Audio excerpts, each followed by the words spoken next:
இந்த முதலமைச்சருடைய செயல்பாட்டை முடக்க ஒன்றிய அரசு என்ற பிஜேபி அரசு, நரேந்திர மோடி தலைமையில் இருக்கிற அரசு ஒரு பைசா கூட தமிழ்நாட்டுக்கு நிதி தர மறுக்கிறது. நாம் நிதி கேட்பது மோடியோடைய அப்பா விட்டு காசு அல்ல. நாம் நிதி கேட்பது நிர்மலா சீதாராமனுடைய பாட்டன் வீட்டு காசு அல்ல. நாம் செலுத்துற வரி பணம், நம்ம பணத்தை குறாங்கிறோம், திருப்பி குறாங்கிறோம், முடியாதுங்கிறோம். ஒரு ஒன்றிய அரசு மாற்றாந்தாய் மனப்பான்மையோடு தமிழ்நாட்டு பார்க்கு. தமிழ்நாட்டுக்கு நிதி தர மாட்டாங்களா? தமிழ்நாட்டுக்கு திட்டம் தர மாட்டாங்களா? தமிழ்நாடுங்கிற பேரே பட்ஜெட்ல போட மாட்டாங்களா?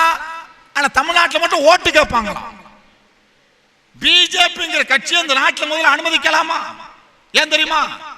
திட்டம் தர மாட்டோம், நிதி தர மாட்டோம், தமிழ்நாடுங்கிற பேரே பட்ஜெட்ல சேர்க்க மாட்டோம், தமிழ்நாட்டுக்கு எதுவே தர மாட்டோம். ஆனா தமிழ்நாட்டு மக்கள் எங்களுக்கு ஓட்டு போடுங்கன்னா இது யாரை ஏமாற்றுவது?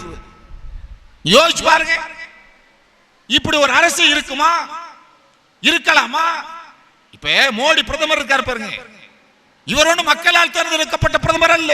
இந்த முறை பிஜேபி வெற்றி பெற்றது ஓட்டு போட்டு மக்களால் வெற்றி பெற செய்தது அல்ல.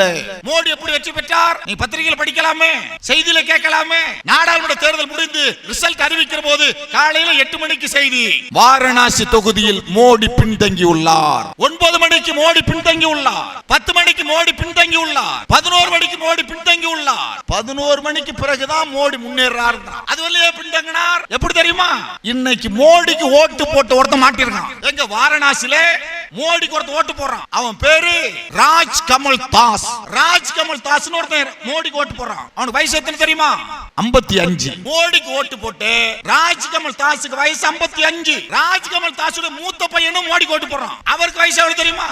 அப்பனுக்கு வயசு 55, மோகனுக்கு வயசு 77. ராஜ் கமல் தாஸுக்கு அப்பனுக்கு வயசு 55, அவன் பையனுக்கு வயசு 77. ராஜ் கமல் தாஸுக்கு எத்தனை பையன்?